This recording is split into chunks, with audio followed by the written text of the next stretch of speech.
Irmãos, Amém. e nós agora chegamos à pergunta de número 42. Então eu convido a qualquer dos irmãos que tenha aí a confissão ou o catecismo maior para ler a pergunta e a resposta. Pergunta de número 42. Por que foi o nosso mediador chamado Cristo? Resposta. O nosso mediador foi chamado Cristo porque foi acima de toda medida ungido com o Espírito Santo, e assim separado e plenamente revestido com toda autoridade e poder para exercer as funções de profeta, sacerdote e rei da sua igreja, tanto no estado da sua humilhação como no da sua exaltação. Ok, obrigado, Júnior. Então nós vamos considerar sobre esta pergunta importante a questão do seu por que razão ele foi chamado de Cristo. Eu sou sempre tentado nesses momentos a querer falar sobre esses ofícios já diretamente, e eu sei que não vou me deter tanto aqui agora, exatamente porque essas perguntas elas vão estar sendo feitas mais adiante, tá? Como é que Cristo exerce o seu papel de sacerdote, seu papel de profeta, seu papel de rei. Mas a pergunta agora é sobre a questão de ser chamado de Cristo. No hebraico, Mexia, né? O Messias, se formos para aportuguesando aí a questão. E a mesma palavra Messias, no hebraico, no Novo Testamento, no grego, é a palavra Christos, né, que daí nós traduzimos para o português de Cristo. E como nós vimos, e foi perguntado na questão anterior, se Jesus era um nome próprio ou se era um título.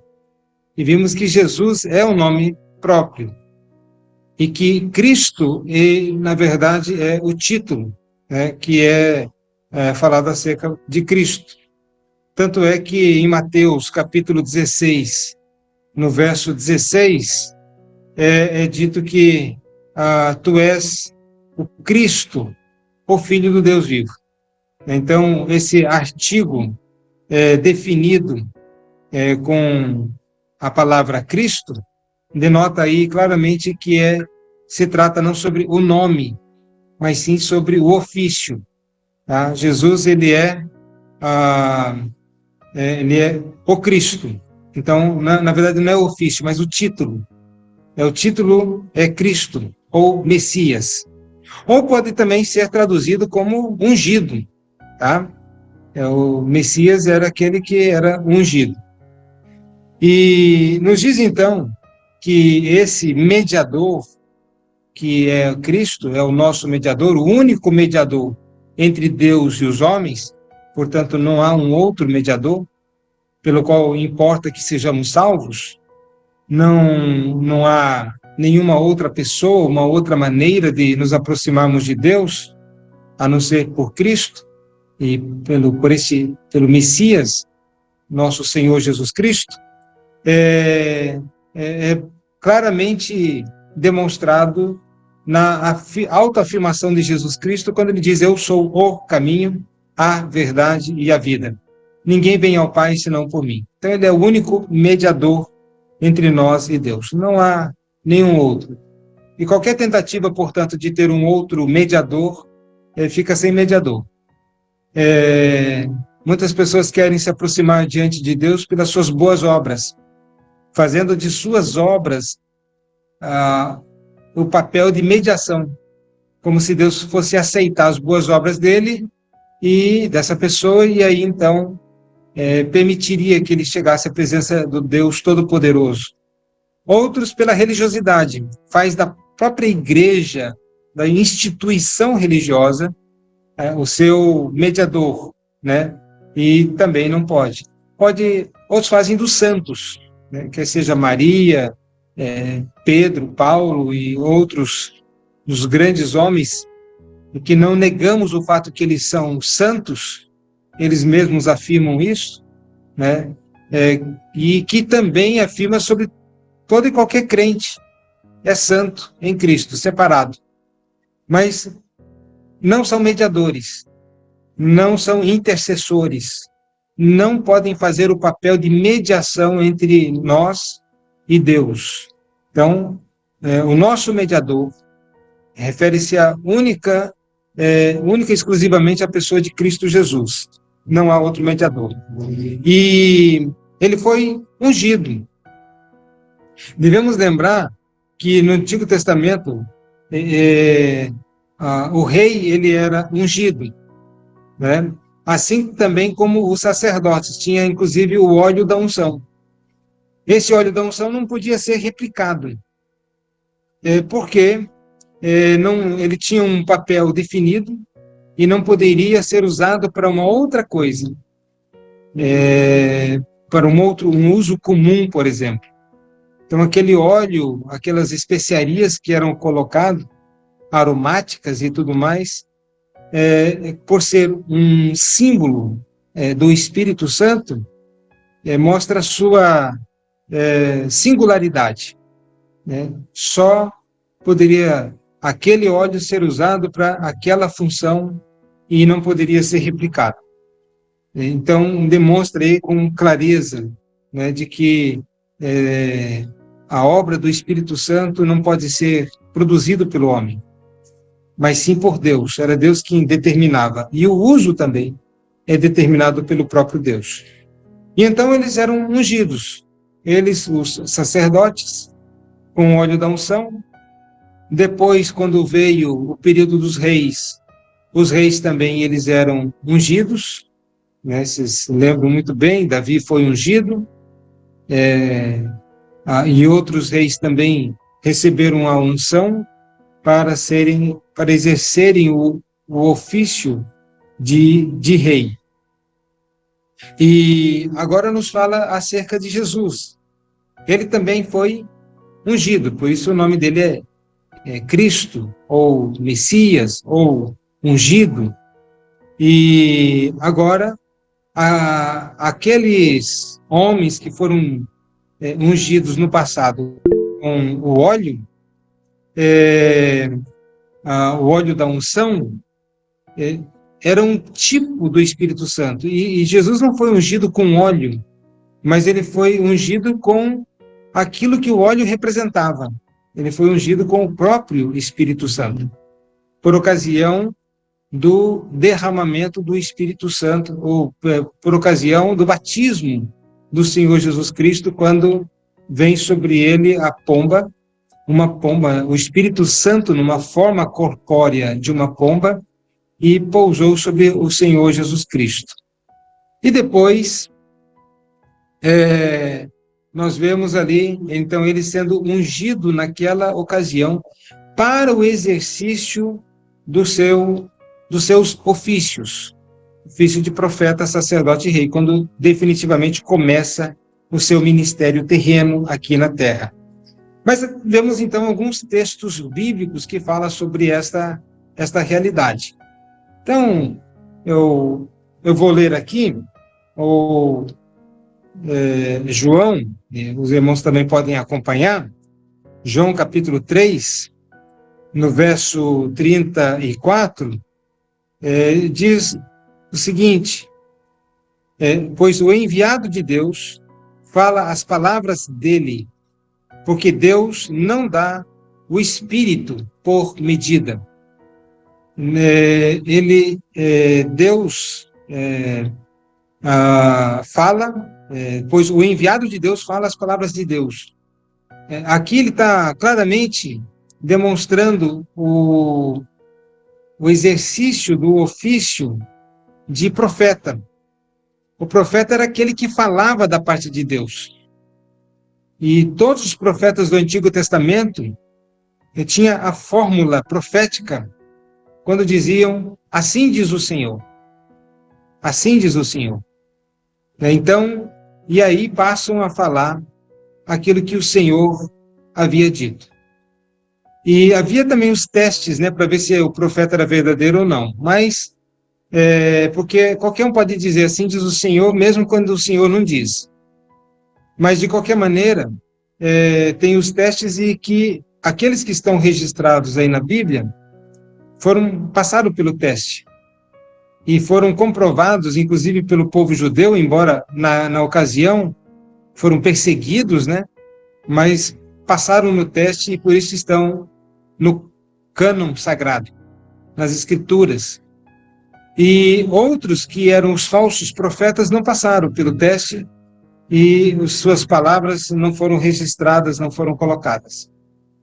Mas eles falavam por medida. Eles eram, podemos dizer, não é tudo o que eles falavam, ele estava dizendo, não, assim diz o Senhor, e em todas as suas conversas, em tudo isso. Mas o Senhor Jesus Cristo, da forma como ele ouvia do Pai, assim ele falava. Então, no exercício do seu ofício profético, ele falava as palavras de Deus. Então, ele poderia muito bem dizer, assim diz o Senhor, em tudo aquilo que ele falou. Não havia por medida, mas era uma questão 100%. No Novo Testamento, vamos ver que o Espírito Santo veio no dia do Pentecostes e, como uma labareda de fogo e línguas de fogo, pousou sobre cada um daqueles irmãos ali da igreja primitiva, da igreja apostólica, e mostrando essa divisão, ou seja, recebendo o Espírito. Mas a ideia é de que receberam por medidas, não pleno. O Espírito, mas, no entanto, o Senhor Jesus Cristo, ele recebeu de uma forma plena. Deus não concedeu ao Senhor Jesus Cristo o Espírito por medida, nesse sentido. Aquilo que nos fala o versículo 34 de João 3.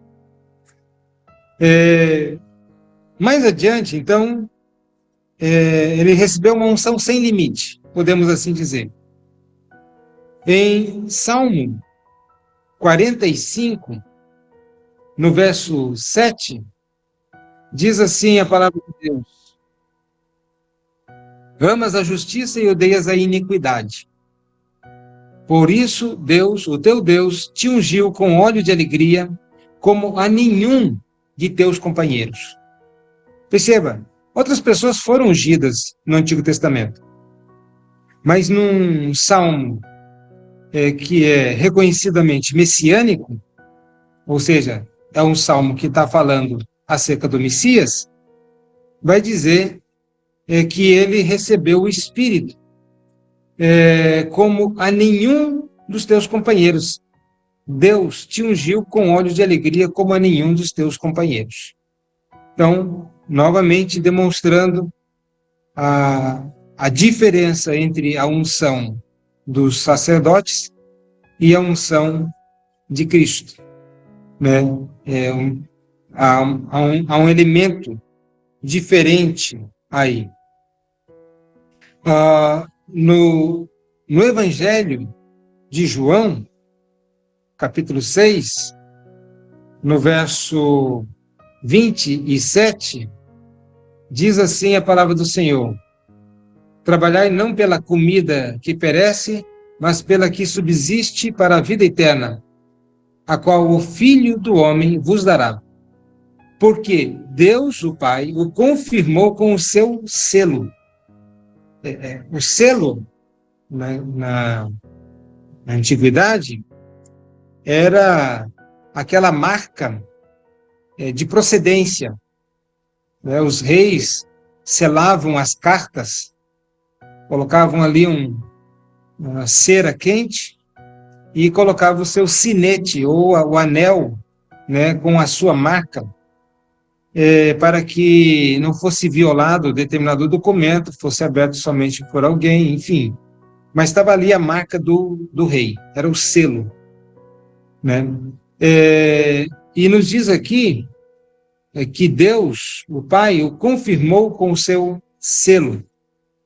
E lembrando que no Novo Testamento, o apóstolo Paulo vai dizer que também nós somos selados com o Espírito Santo. Mas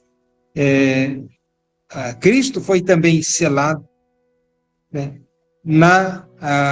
de uma forma visível, portanto, não foi uma coisa assim, somente espiritualizada, invisível, interior, mas foi uma coisa que foi percebida. Tanto a voz do Altíssimo, que dizia, este é meu Filho amado, em quem me comprazo, e o Espírito Santo vindo sobre a pessoa de Jesus Cristo e pousando sobre ele. Se valem da religião. Desculpa aí, acho que está participando aqui, meu celular está participando do estudo. E aí, ele foi visivelmente, né, recebeu o Espírito Santo ali no Rio Jordão, quando João Batista o batizou ali. Deus, o Pai, o selou. Então, foi algo visível, assim como era a unção dos reis, era uma coisa pública. Todas as pessoas viam, era confirmada e testemunhada pelas pessoas.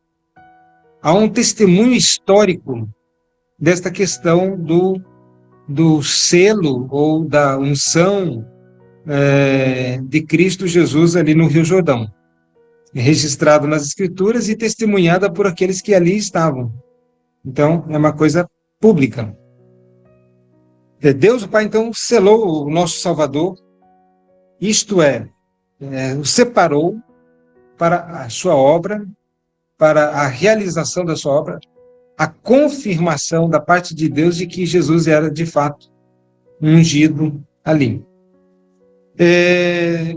Também, em Mateus, e aí eu convido alguém para ler, Mateus 28, verso 18 a 20. Alguém pode ler?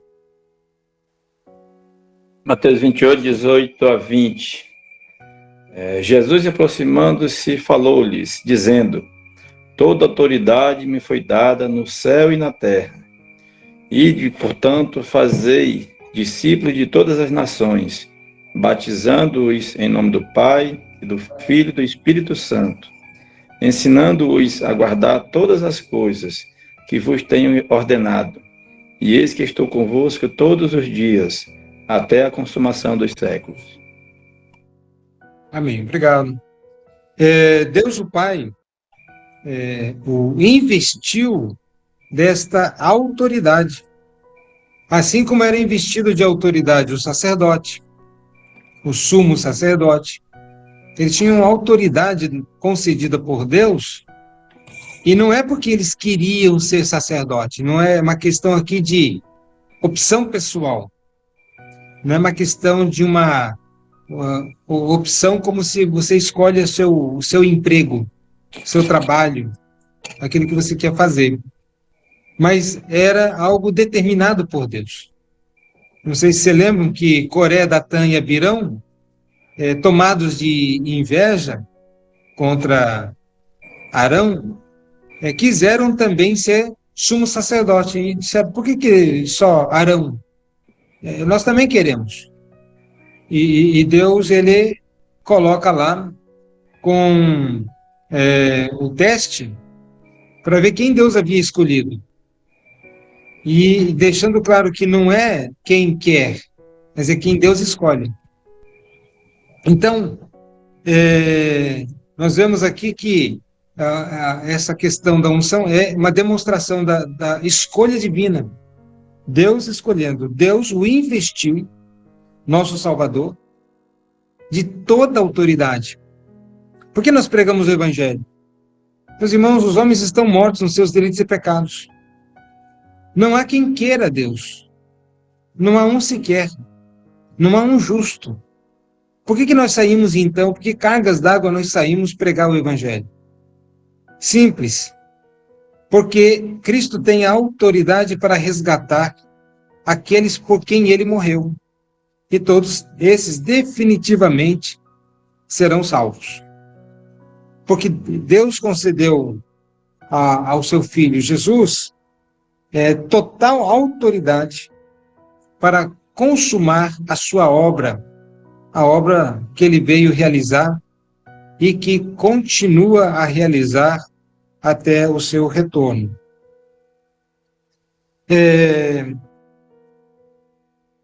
Atos, vamos ler um outro texto, Atos 3, verso 21 e 22, se alguém puder ler.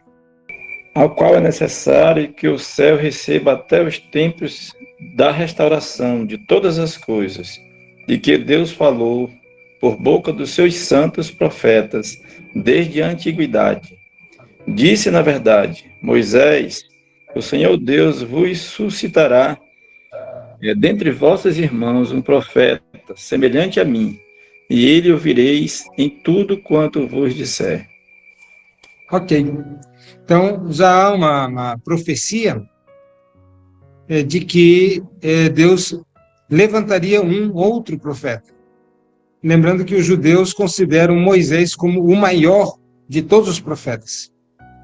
E tem a ver com a quantidade de revelação, tem a ver também com as experiências de ver o Senhor como nenhum outro viu o Senhor, ao ponto de o rosto de Moisés se transfigurar, ficar resplandecente.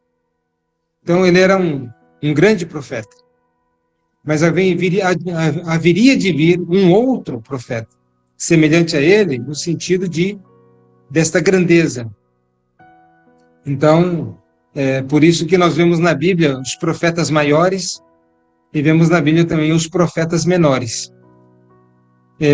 Há diferença entre os profetas. E o Moisés é considerado o maior dos profetas do Antigo Testamento. E então, agora fala sobre essa promessa de vir um outro profeta semelhante a ele, e de que eles deveriam ouvi-lo em tudo o que ele dissesse. Os judeus não compreenderam e não deram ouvidos ao Senhor Jesus Cristo. Mas Deus levantou, assim como havia levantado Moisés para ser profeta, levantou para ser o líder do povo e para ser o oráculo de Deus, Deus também levantou Cristo Jesus para ser esse profeta, aquele que haveria de falar da parte de Deus. Então, novamente, o seu ofício de profeta. Então, agora vamos ver a questão do seu sacerdócio. Hebreus, capítulo 5, versos 5 a 7. Hebreus, capítulo 5, versos 5 a 7. Assim, também Cristo a si mesmo não se glorificou para se tornar sumo sacerdote, mas o glorificou aquele que lhe disse, tu és meu filho, eu hoje te gerei, como em outro lugar também diz, tu és sacerdote para sempre, segundo a ordem de Melquisedeque. Ele, Jesus, nos dias da sua carne, tendo oferecido com forte clamor e lágrimas, orações e súplicas a quem o podia livrar da morte, e tendo sido ouvido por causa da sua piedade. Ok. Deus, o Pai, o chamou o Senhor Jesus Cristo para exercer o ofício de sumo sacerdote. E esse ofício em favor de seu povo. Lembrando que o sumo sacerdote era aquele que se interpunha entre Deus, o Deus Santo, Todo-Poderoso, e os homens pecadores. Fazia intercessões e sacrifícios. Então, tudo aquilo que era realizado no Antigo Testamento foi realizado por Cristo no Novo Testamento. Só que tudo no Antigo Testamento era uma sombra. Pegava-se elementos exteriores, como, por exemplo, o óleo, que representa claramente a pessoa do Espírito Santo, é um símbolo do Espírito Santo. E os sumos sacerdotes e os reis eram ungidos com um símbolo. Jesus, ele não foi ungido com um símbolo, ele foi ungido com o próprio Espírito Santo. Perceba, mostrando aí a distinção de Cristo sobre os sumos sacerdotes do passado, né, do Antigo Testamento. Eles tinham que fazer sacrifícios em favor de si mesmos, porque eram pecadores, para depois oferecer sacrifícios em favor do povo. Cristo não precisou fazer sacrifícios em favor de si. Ele somente fez sacrifício em favor do povo. E fazia intercessão, o sacerdote intercedia pelo povo. E ele também nos diz que ele, por causa da sua piedade, ele fez intercessão e por causa da sua piedade, Deus o ouviu na sua intercessão. E sempre lembrando que a intercessão de Cristo sempre é eficaz. Ele não tenta interceder, ele intercede. Ele não tenta salvar, ele salva. É claro que ele não salva todas as pessoas, mas todos aqueles que ele deseja salvar serão salvos. Todos aqueles por quem ele intercede serão beneficiados com a sua intercessão. Continuando, mas também no seu ofício de rei. E aí eu gostaria de convidar alguém a ler Salmo 2, verso 6 e Mateus 21, 5. Salmos 2, verso 6. Eu, porém, constituí o meu rei sobre o meu santo monte Sião. Eu, porém, constituí o meu rei sobre o monte Sião. Deus constituiu. Aí está novamente um salmo messiânico. Ele está falando sobre o Messias. O segundo texto é Mateus 21, verso 5.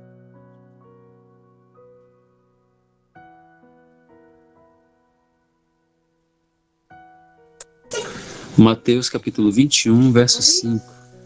Dizei à filha de Sião: eis aí te vem o teu rei, humilde, montado em jumento, num jumentinho, cria de animal de carga. Ok. Aí está falando sobre o fato da entrada triunfal de Cristo em Jerusalém, e lembrando que havia uma profecia que falava que este rei, ele entraria num jumentinho, quebrando aquele paradigma de que os reis entravam num cavalo, né, bem pomposo, e entrava com toda a glória. E aqui diz que esse rei, referindo-se àquele rei, o rei, entraria montado num jumentinho. E Jesus, de fato, entra, né, em Jerusalém, montado em um jumentinho. Então, mas mostrando aqui o cumprimento da profecia e também mostrando aqui que Jesus, ele é o rei, né, aquele com ofício monárquico, aquele que reina sobre o seu povo. Mas não só sobre o seu povo, ele reina sobre tudo e sobre todos, né? Os próprios anjos lhe obedecem, os próprios demônios se submetem a ele, e por fim, os homens, mesmo aqueles que hoje vivem sem Deus, um dia deverão se prostrar diante de Jesus Cristo. Porque a Bíblia diz: todo joelho se dobrará e toda língua confessará que Jesus Cristo é Senhor. Então, haverá essa ocasião em que todos reconhecerão que Cristo é o Rei da Glória. E Cristo, ele cumpre o seu ofício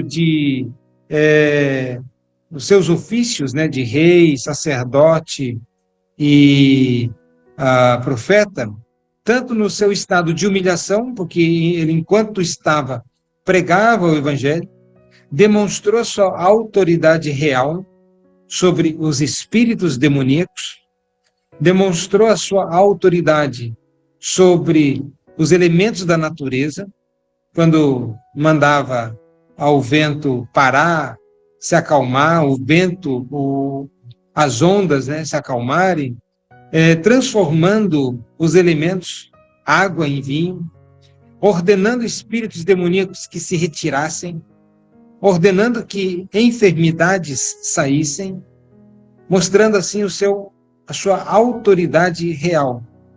Também sobre o coração dos homens. Imagine que coisa tão inusitada, porque parece que é uma coisa tão comum quando a gente lê os evangelhos, mas pense você trabalhando numa empresa, tá? Está lá exercendo seu trabalho, seu ofício, e chega alguém e diz: vem e segue-me. É uma coisa que podemos dizer beira a insanidade. Como é que uma pessoa deixa tudo, deixa seu trabalho, deixa sua fonte de renda e simplesmente vai e segue?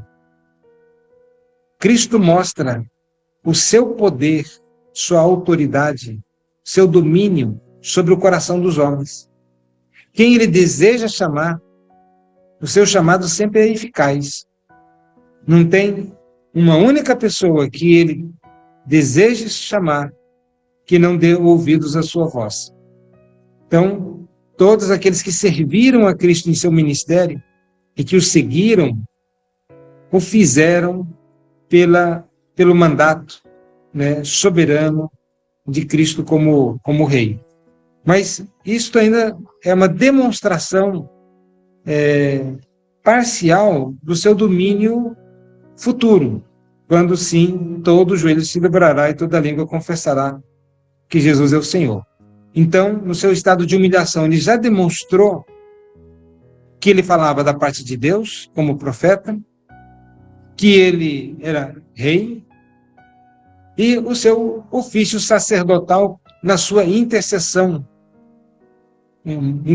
eficaz, intercedendo por Pedro, quando o diabo havia requerido a Pedro, e Cristo intercedeu por ele, e também no seu sacrifício lá na cruz, exercendo assim cabalmente o seu ofício sacerdotal, fazendo sacrifício em favor dos pecadores. Pois bem, irmãos, esses são os textos que dão base aí para esse Cristo como sendo o Messias, o ungido, e no exercício dos seus ofícios como profeta, sacerdote e rei. E algumas questões que eu gostaria de colocar.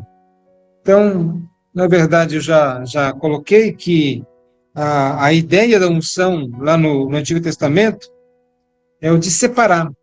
Foi separado para o exercício de alguma coisa, no caso o sacerdote ou o rei, e para um ofício especial, para exercer isto. Acrescida também com o exemplo, com o símbolo do Espírito Santo, por meio do óleo da unção.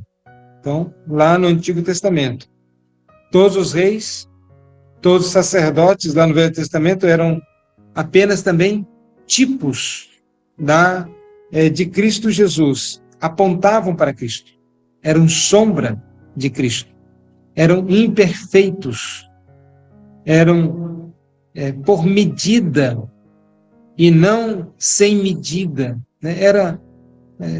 Podemos olhar alguns aspectos da vida de Cristo, da vida de Davi, por exemplo, e dizer, nisso ele é um tipo de Cristo. Ver a vida dos reis ou dos profetas, ou ver é um tipo de Cristo em determinados pontos. E você pega vários profetas apontando para vários aspectos de Cristo. Então, esses profetas não eram plenos. Cristo, sim, ele é pleno, o verdadeiro e também o definitivo rei e sacerdote. Então, ele é o rei, ele é o sacerdote, ou ele é o sumo sacerdote, perfeito. Ele é o profeta também. E uma questão que podemos colocar é porque Jesus ele recebeu o Espírito Santo numa forma corpórea de uma pomba. Muitos dizem, colocam a pomba como símbolo da paz, né? Mas eu acho que não é isso. Poderia ser, né? Ele é o príncipe da paz. Um reino de paz. Que veio estabelecer a paz entre Deus e os homens. Ou os homens eleitos, né? Homens, mulheres, os redimidos. Mas, quando vemos lá em Gênesis, capítulo 15, verso 10, quando Abraão ele vai fazer um sacrifício, ele divide os animais, ele parte os animais, mas ele não partiu as aves. E dá a ideia de indivisibilidade ou de totalidade. Então, quando Cristo ele recebe ali o Espírito Santo numa forma corpórea de uma pomba, lembrando que também eram oferecidos a Deus pomba e o sacrifício delas era diferente, realmente não se partia as pombas, dando essa ideia de indivisibilidade, de totalidade, né? E então, quando Cristo recebe, ele não recebe por medida, ele recebe a totalidade do Espírito Santo, sem medida, como nós já vimos em alguns textos aí. E ao passo que o povo de Deus recebeu línguas repartidas, representando o Espírito Santo vindo sobre a igreja, mas essa labareda de fogo se subdivide em línguas de fogo que pousa sobre a vida, sobre a cabeça de cada um daqueles que estavam ali no cenáculo. Não receberam a totalidade, mas parcialmente. Então, podemos perceber talvez essa indicação. Por que uma pomba? Por que não uma outra coisa? Então, talvez essa seja a melhor explicação. Por que a pomba? Porque era um tipo de sacrifício que não era dividido. Em Gênesis 15:10 demonstra isso. E quando exerce esse ofício de profeta, sacerdote e rei, ele exerceu esses ofícios tanto em um estado da sua humilhação, enquanto aqui estava, como já mencionei, continua a exercer isto, agora que ele subiu aos céus, está à direita de Deus Pai Todo-Poderoso. Ele ainda fala à igreja por meio da sua palavra, a voz de Cristo, né? A gente chama a Bíblia, na teologia reformada, de Vox Dei, né? Voz de Deus. Poderíamos até dizer Vox Christus, né? Que é a voz de Cristo. Ele continua a falar da parte de Deus ao seu povo. E por meio da sua palavra, ele continua a reger a sua igreja. As ordenanças, as ordens, o que ele espera de nós, o que ele exige de nós, o que ele requer de nós. Então, ele continua a reinar, ainda por meio da sua palavra. Ele dá ordens para nós. E ele também há de, como um rei glorioso, por toda a eternidade, né, quando vier na sua glória, e estabelecer seu reino sem fim, onde ele será o rei de seu povo. Então, Cristo exerceu o seu ofício sacerdotal, profético e de rei, quando aqui esteve, continua a exercer ainda hoje, e continuará por toda a eternidade. Aí eu deixo o espaço para perguntas, né, para os irmãos, se houver alguma pergunta, alguma dúvida. Então, a palavra está com os irmãos aí.